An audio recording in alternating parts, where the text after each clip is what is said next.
Hey everybody, how are you? It's Chris here. Long time no see. I know. I don't know what happened. I think I just didn't do them for like 4 or 5 days.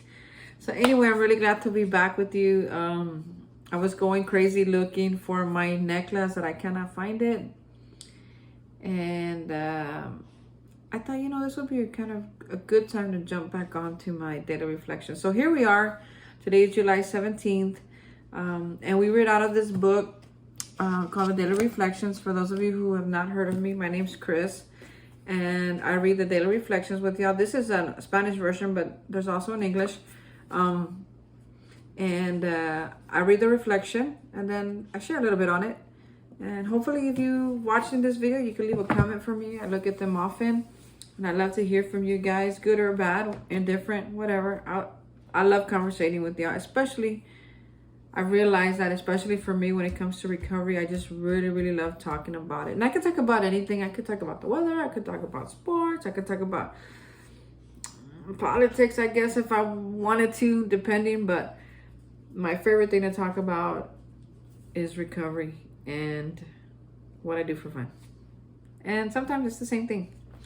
Okay, so let's get started. Please, today is July 17th. The title of today's entry is called Surrender and Self-Examination. My stability came out of trying to give, not out of demanding that I receive. Whew. Thus, I think it can work out with emotional sobriety. If we examine every disturbance we have, great or small, we will find at the root of it some unhealthy dependence and its consequent unhealthy demand. Let us, with God's help, continually surrender these hobbling demands. Then we can be set free to live and to love. We may then be able to 12-step ourselves and others into emotional sobriety. And that's from Language of the Heart, page 238. Years of dependency on alcohol as a chemical mood changer deprived me of the capability to interact emotionally with my fellows. I thought I had to be self-sufficient, self-reliant, and self-motivated in a world of unreliable people. Finally, I lost my self-respect and was left with dependency, lacking any ability to trust myself or to believe in anything. Surrender and self-examination while sharing with newcomers helped me to humbly ask for help. So it is the 7th month, and we're talking a lot about the 7th step, where it says that we humbly asked Him to remove our shortcomings, right?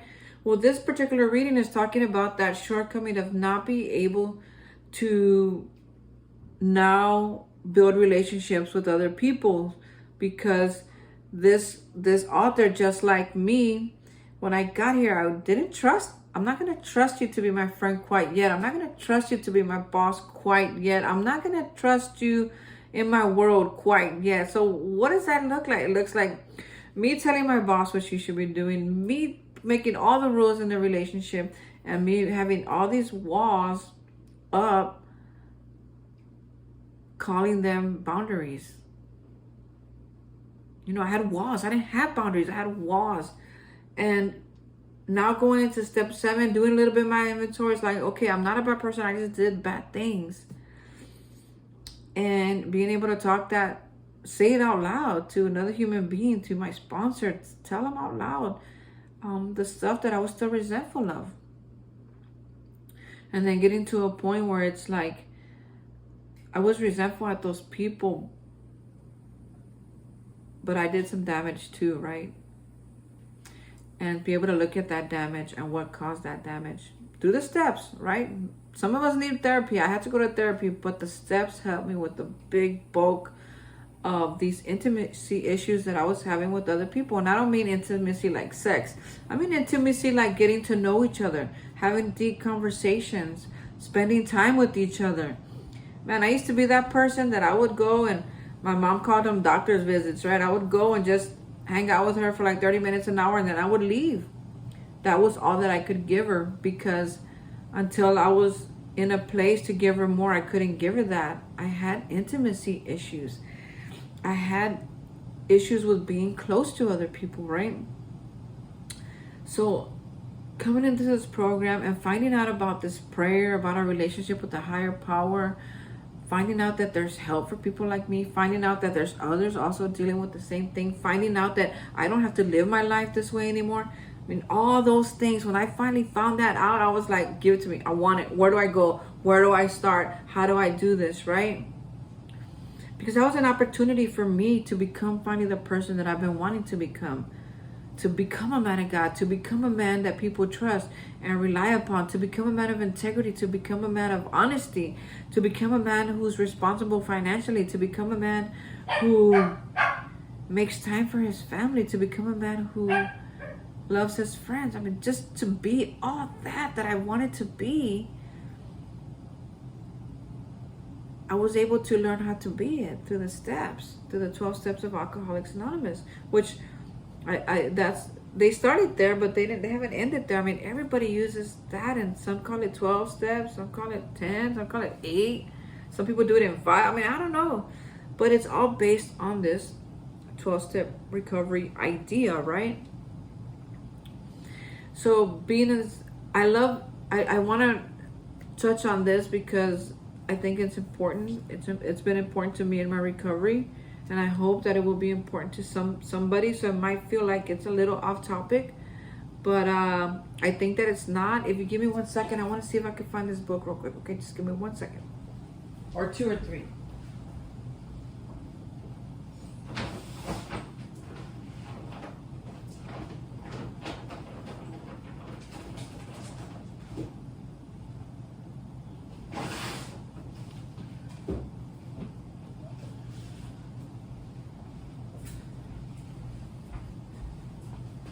Okay, I'm back.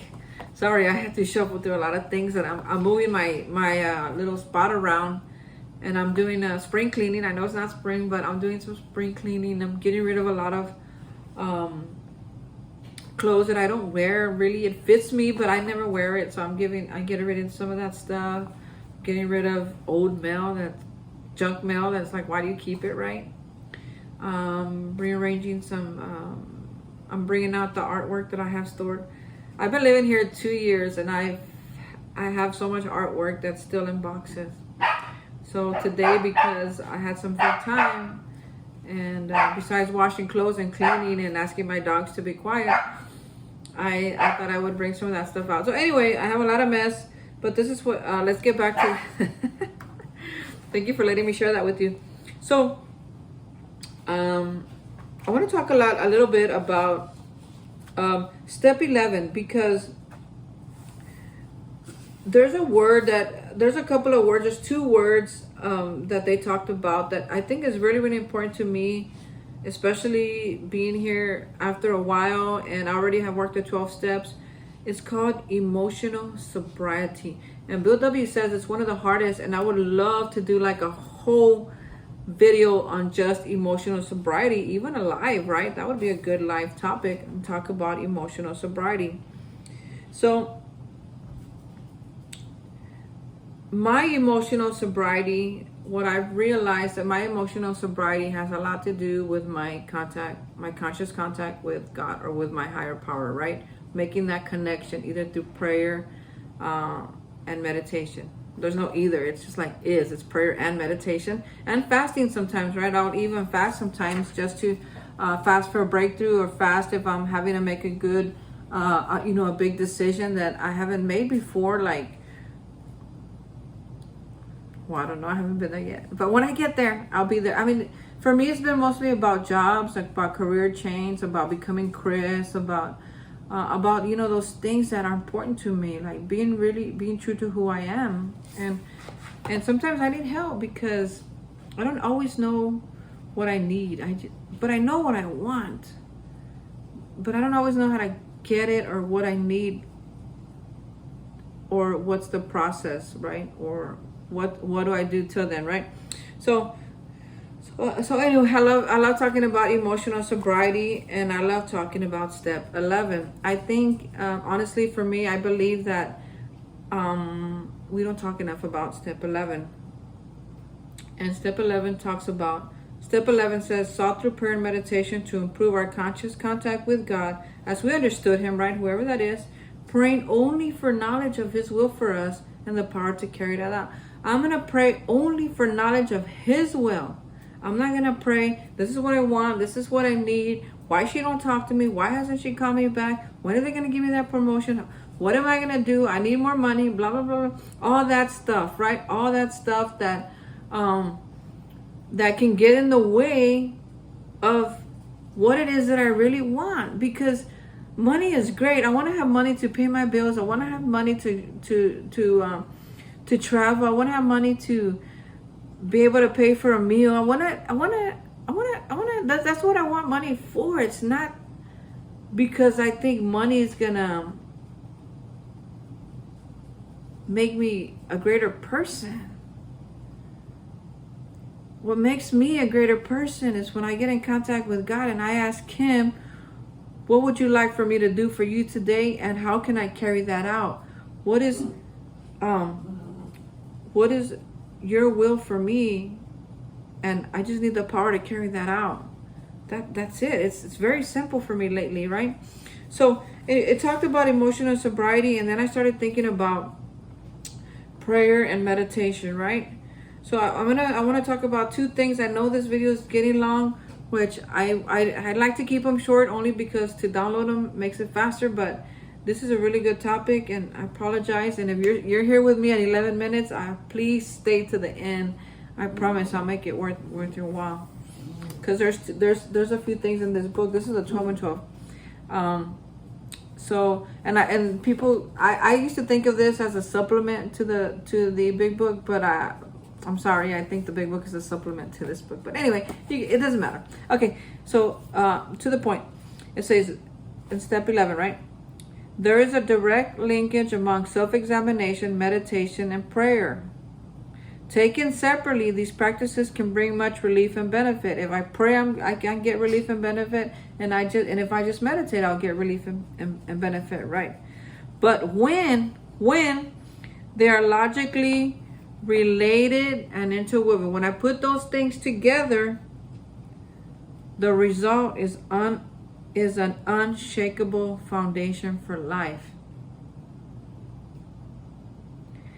That means when I put self-examination, which they were talking about, meditation, and prayer. Okay, self-examination, meditation, and prayer, that's three. That's a three-corded braid. And those of you who know about the three-corded braid, they, in the spiritual world, they use that a lot, right? It's God, me, and you. When we get married, it's a three-corded braid. And they say, when there's a three-corded braid, okay, here's another three-corded braid. Unity, service, recovery, three-corded braid. When there's a three-corded braid, nothing can tear that up. Nothing can tear it. It's three-corded. It's very, very strong, and nothing can really destroy that, right? Nothing outside. I can destroy it. If I forget to include God in my life, I can destroy anything, right? So this is another example of a three-corded braid in my recovery program, right?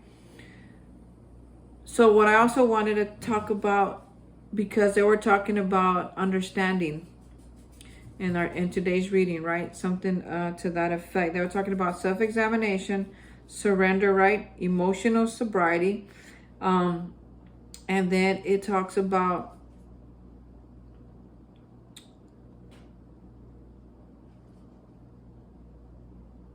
okay, it doesn't talk about it.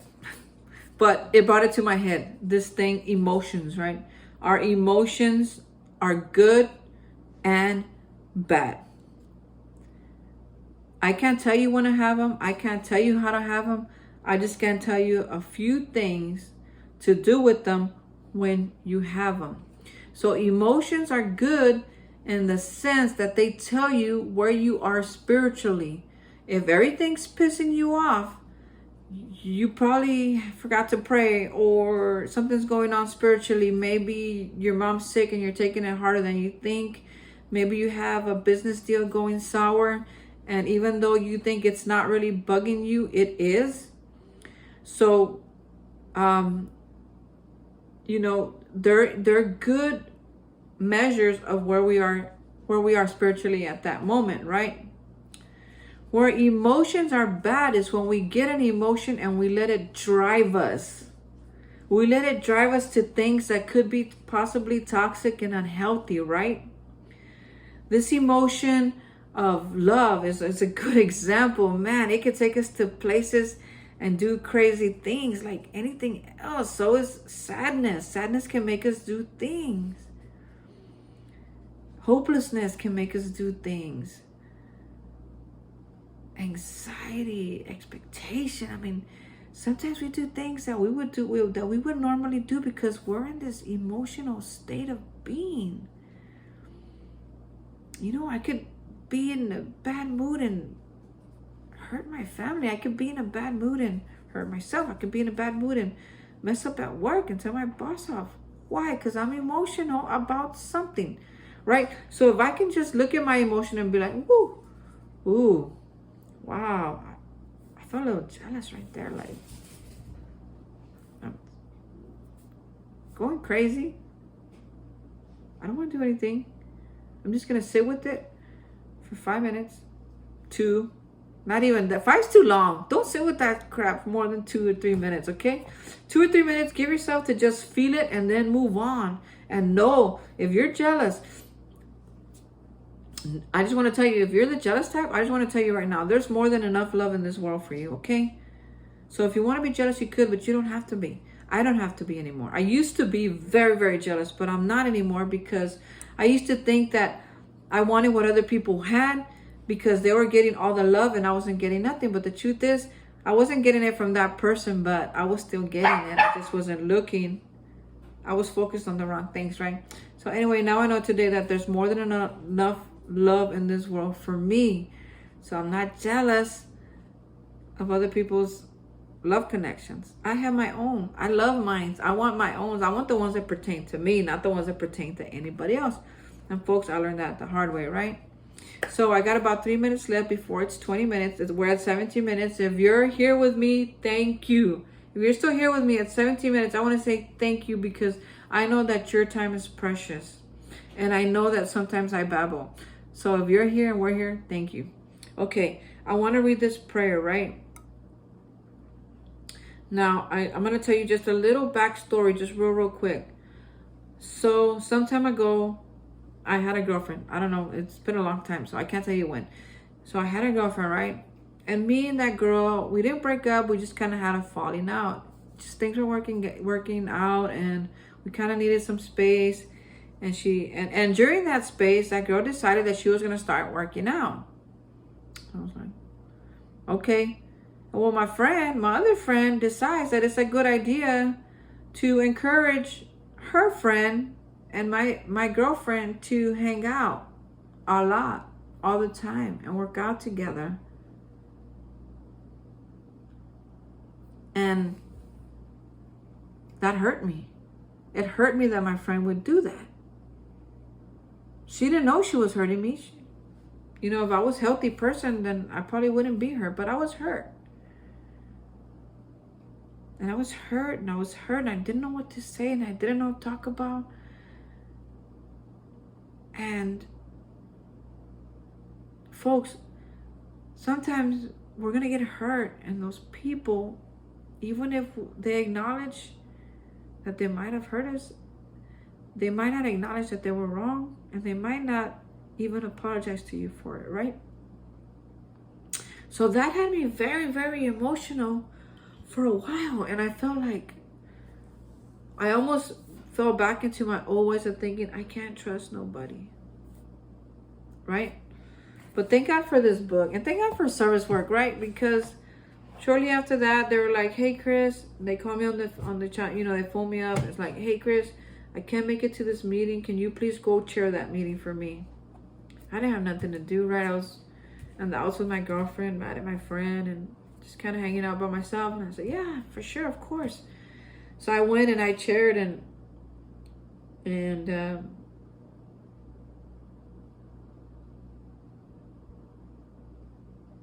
I found this prayer as a topic. And it's one of my favorite topics. It's one of my favorite prayers. Folks, if you don't know how to pray, if you don't know any prayers, and you have this book, please look on page 99, there's a really good prayer, and I'm going to pray that real quick before I let you guys go, okay? All right. Some people have heard it, so I'm going to read it real quick, and then I'll tell you which one it is. It says, if you want to just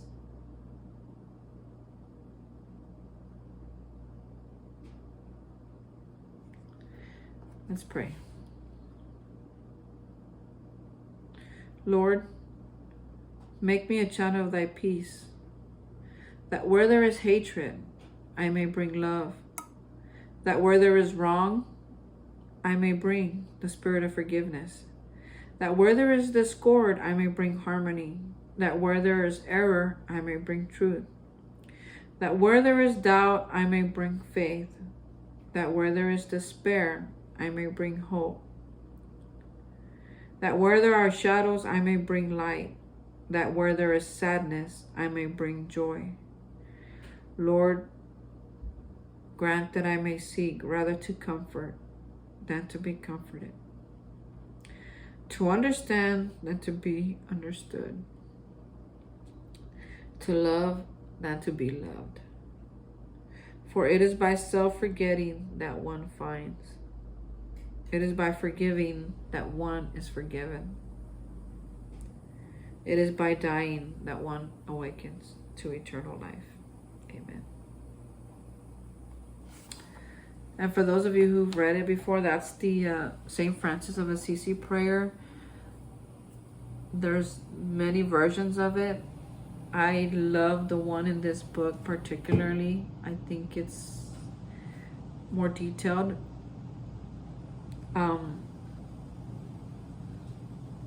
But this prayer helped me in those moments when I was seeking an apology, when I was seeking to be understood, when I was seeking the love that I felt was mine that I wasn't getting. It helped me to understand, hey Chris, you might not, I get an acceptance of I might not get that from those people, but I can give that to others, right? I can love people. I can love those people. Even though I'm hurt by them, I can still love them. I can still show them love. I don't have to hang out with them anymore. I don't have to continue to put myself in relationships and I'm continue to stay hurt. I don't have to do that anymore. But for my peace, my serenity, my joy, my recovery, for me, have to be able to love people with nothing in return, to give with nothing in return, and not because I'm forced to love or to give, but because it's something that's born out of me. This says, I like that person. I want to go hang out with that person. I want to pay today. I'm going to pay. I want to give that woman a $20 bill or whatever, right? I don't know. I don't get to always do that. But I know that something is happening within me. When I give, then maybe I'll get something. I was opposite. I was like, give me that, give me that, give me that, give me this, give me this, give me this. Hey, la la la la. I deserve this. You owe me this. It's just a weird way of being. And today I'm not that way. It's hard for me to even recall the person that I used to be sometimes because I'm so different today. And it was prayers like this that helped me get to this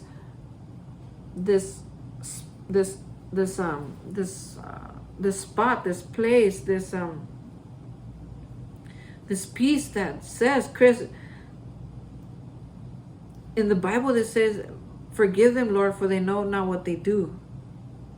And that is what this prayer reminded me of. Forgive them, for they know not what they do. Forgive me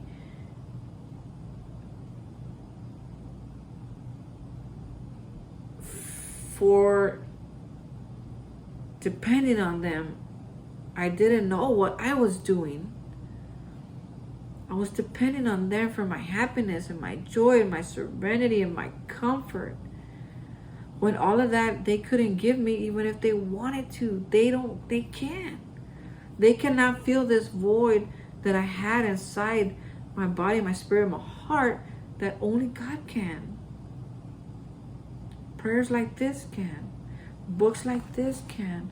Recovery like this can. Recovery is more than just about not drinking, folks. It's about getting healed. It's about getting right. It's about living your best life. I'm so grateful. I'm so grateful that I got there when I did and got it when I did. Folks, some people get it. Some people know it and refuse it.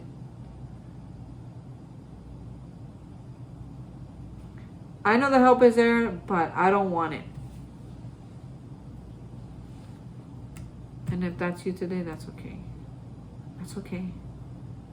Just know that it's there when you want it. I may not be here. Somebody else might not be. My compañeros might not be there. But somebody will be there when you're ready. Because there's a ton of us out there. There's so much out there. There's so many programs. There's so many churches, so many people.